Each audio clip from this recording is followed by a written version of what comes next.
ನಮಸ್ಕಾರ ವೀಕ್ಷಕರೇ, ವಾರ್ತಾ ಭಾರತಿ ಟಾಪ್ 20 ನ್ಯೂಸ್ಗೆ ಸ್ವಾಗತ. ಇವತ್ತಿನ ಪ್ರಮುಖ ಸುದ್ದಿಗಳ ಹೈಲೈಟ್ಸ್ ನಿಮಗಾಗಿ ಇಲ್ಲಿವೆ.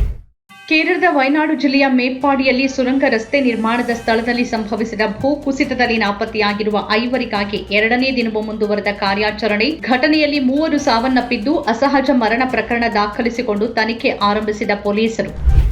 ರಾಮ ಮಂದಿರ ದೇಣಿಗೆ ಕಳವು ಪ್ರಕರಣದಿಂದ ಜಗತ್ತಿನಾದ್ಯಂತ ಇರುವ ಸನಾತನ ಧರ್ಮದ ಅನುಯಾಯಿಗಳು ಆಕ್ರೋಶಗೊಂಡಿದ್ದಾರೆ ಎಂದ ಸಮಾಜವಾದಿ ಪಕ್ಷದ ಮುಖ್ಯಸ್ಥ ಅಖಿಲೇಶ್ ಯಾದವ್. ಬಿಜೆಪಿ ಭಾರತದ ಜಾಗತಿಕ ವರ್ಚಸ್ಸಿಗೆ ಧಕ್ಕೆಯನ್ನು ಉಂಟು ಮಾಡುತ್ತಿದೆ ಅಂತ ಆಕ್ರೋಶ.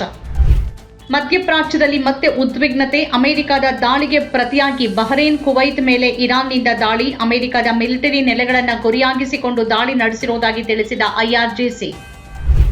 ಇರಾನ್ನೊಂದಿಗೆ ಸಹಿ ಮಾಡಿದ ಮಧ್ಯಂತರ ಶಾಂತಿ ಒಪ್ಪಂದ ಮುಕ್ತಾಯಗೊಂಡಿದೆ ಎಂದ ಅಮೆರಿಕ ಅಧ್ಯಕ್ಷ ಡೊನಾಲ್ಡ್ ಟ್ರಂಪ್. ಇರಾನ್ ನಾಯಕರನ್ನ ಅಸ್ವಸ್ಥ ಜನ ಎಂದ ಅಮೆರಿಕ ಅಧ್ಯಕ್ಷ. ಚಿಕಿತ್ಸೆಯ ವಿಚಾರದಲ್ಲಿ ವಾಗ್ವಾದ. ವೈದ್ಯಗೆ ಹಲ್ಲೆ ನಡೆಸಿದ ಶಿವಸೇನೆ ಕಾರ್ಪೊರೇಟರ್. ಮುಂಬೈನಲ್ಲಿ ಘಟನೆ. ವ್ಯಾಪಕ ಆಕ್ರೋಶದ ಬಳಿಕ 3 ಬಂಧನ. ಅಟ್ಲಾಂಟಾ ಕ್ರೀಡಾಂಗಣದಲ್ಲಿ ನಡೆದ ಅರ್ಜೆಂಟೀನಾ ಮತ್ತು ಈಜಿಪ್ಟ್ ತಂಡಗಳ ನಡುವಿನ ಪ್ರೀ ಕ್ವಾರ್ಟರ್ ಫೈನಲ್ ಪಂದ್ಯ ರೋಚಕ ತಿರುವು. 0-2 ಹಿನ್ನಡೆಯಲ್ಲಿದ್ದ ಹಾಲಿ ಚಾಂಪಿಯನ್ ಅರ್ಜೆಂಟೀನಾ ತಂಡ ಬಳಿಕ 3-2 ಅಂತರದ ರೋಚಕ ಗೆಲುವು ಸಾಧಿಸಿ ಕ್ವಾರ್ಟರ್ ಫೈನಲ್ಗೆ ಲಗ್ಗೆ. ಮೆಸ್ಸಿಯೊಂದಿಗೆ ಈಜಿಪ್ಟ್ ಮುಖ್ಯ ಕೋಚ್ ವಾಗ್ವಾದ. ಪಶ್ಚಿಮ ಬಂಗಾಳದ ಬುರುಯಿಪುರದಲ್ಲಿ 12 ವರ್ಷದ ಬಾಲಕಿಯ ಅತ್ಯಾಚಾರ ಮತ್ತು ಕೊಲೆ ಪ್ರಕರಣದಲ್ಲಿ ಭಾಗಿಯಾಗಿದ್ದಾನೆ ಎಂಬ ಅನುಮಾನದಲ್ಲಿ ಸ್ಥಳೀಯರ ಗುಂಪಿನಿಂದ ಥಳಿತಕ್ಕೊಳಗಾಗಿ ಮೃತಪಟ್ಟ ವ್ಯಕ್ತಿ ನಿರಪರಾಧಿ, ಪೊಲೀಸರ ಸ್ಪಷ್ಟನೆ.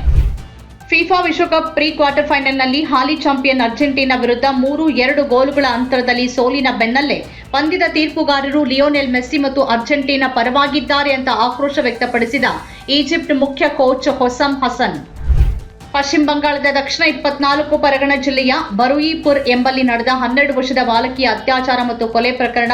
ಪ್ರಮುಖ ಆರೋಪಿ ಪ್ರಭಾಸ್ ಮಂಡಲ್ನನ್ನ ಎನ್ಕೌಂಟರ್ನಲ್ಲಿ ಹತ್ಯೆ ಮಾಡಿದ ಪೊಲೀಸರು.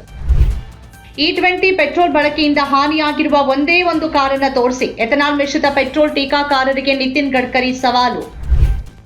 ಭಾರತದಲ್ಲಿ OTT ವೇದಿಕೆಯಲ್ಲಿ ಬಿಡುಗಡೆಯಾದ 48 ಗಂಟೆಗಳಲ್ಲಿ ZEE5ನಿಂದ ದಿಲ್ ಚಿತ್ರ, ಸತ್ಲುಜ್ ಚಿತ್ರ ನಿಷೇಧ.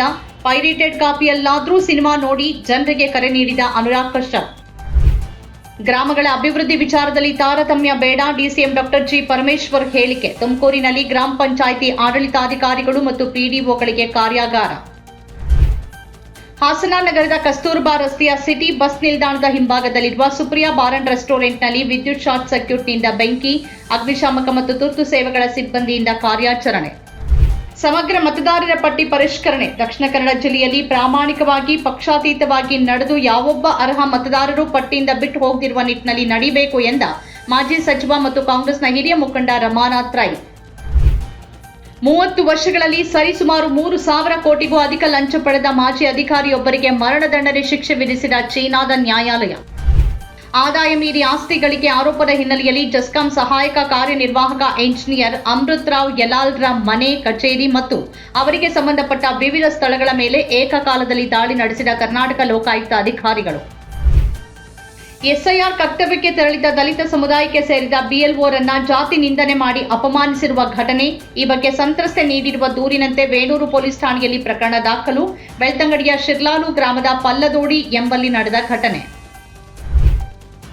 ಪತ್ನಿಯನ್ನ ಹೆಲ್ಮೆಟ್ನಿಂದ ಹೊಡೆದು ಕೊಲೆಗೈದ ಪತಿ. ಹುಬ್ಬಳ್ಳಿಯ ತಾರಿಹಾಳ ಗ್ರಾಮದಲ್ಲಿ ನಡೆದ ಘಟನೆ. ಕಳೆದ ಫೆಬ್ರವರಿಯಲ್ಲಿ ದಾಂಪತ್ಯ ಜೀವನಕ್ಕೆ ಕಾಲಿಟ್ಟಿದ್ದ ಜೋಡಿ. ಕರ್ನಾಟಕದ ಮಲೆನಾಡು, ಕರಾವಳಿ ಭಾಗದಲ್ಲಿ ಈಗಾಗಲೇ ಮಳೆಯಾಗ್ತಾ ಇದ್ದು ಮುಂದಿನ ಕೆಲವು ದಿನಗಳು ಭಾರೀ ಮಳೆಯಾಗುವ ಮುನ್ಸೂಚನೆ ನೀಡಿದ ಕರ್ನಾಟಕ ರಾಜ್ಯ ವಿಪತ್ತು ನಿರ್ವಹಣಾ ಕೇಂದ್ರ. ಜಮ್ಮು ಮತ್ತು ಕಾಶ್ಮೀರದ ಶೋಪಿಯಾನ್ ಜಿಲ್ಲೆಯಲ್ಲಿ ಭದ್ರತಾ ಪಡೆಗಳು ಬುಧವಾರ ನಡೆಸಿದ ಭಯೋತ್ಪಾದನಾ ನಿಗ್ರಹ ಕಾರ್ಯಾಚರಣೆಯಲ್ಲಿ ಲಷ್ಕರ್-ಇ-ತೊಯ್ಬಾ ಕಮಾಂಡರ್ನನ್ನ ಹತ್ಯೆಗೈಯಲಾಗಿದೆ ಅಂತ ತಿಳಿಸಿದ ಪೊಲೀಸರು. ನಮ್ಮ ಕಾರ್ಯಕ್ರಮಗಳನ್ನು ನೀವು ನೋಡ್ತಾ ಇದ್ರೆ ನಮ್ಮ ಚಾನೆಲ್ ಅನ್ನ ಸಬ್ಸ್ಕ್ರೈಬ್ ಮಾಡಿ, ಪಕ್ಕದ ಬೆಲ್ ಐಕಾನ್ ಒತ್ತಿ ನಮ್ಮನ್ನ ಬೆಂಬಲಿಸಿ. ಹಾಗೆ ನಮ್ಮ ಕಾರ್ಯಕ್ರಮಗಳನ್ನ ಲೈಕ್ ಮಾಡಿ, ಕಮೆಂಟ್ ಮಾಡಿ, ಅದನ್ನ ಬೇರೆಯವರಿಗೂ ವಾಟ್ಸ್ಆಪ್ ಮೂಲಕ ಶೇರ್ ಮಾಡಿ. ನೀವು ಹೀಗೆ ಮಾಡಿದಾಗ ನಮ್ಮ ಚಾನೆಲ್ ಇನ್ನಷ್ಟು ಮತ್ತಷ್ಟು ಜನರಿಗೆ ತಲುಪಲು ನೀವು ನಮ್ಮೊಂದಿಗೆ ಸಹಕರಿಸಿದ ಹಾಗಾಗುತ್ತೆ. ಇದು ನೀವು ಯಾವುದೇ ಖರ್ಚಿಲ್ಲದೆ ಕೆಲವೇ ಸೆಕೆಂಡುಗಳಲ್ಲಿ ನೀಡಬಹುದಾದ ಸಹಕಾರ. ಧನ್ಯವಾದಗಳು.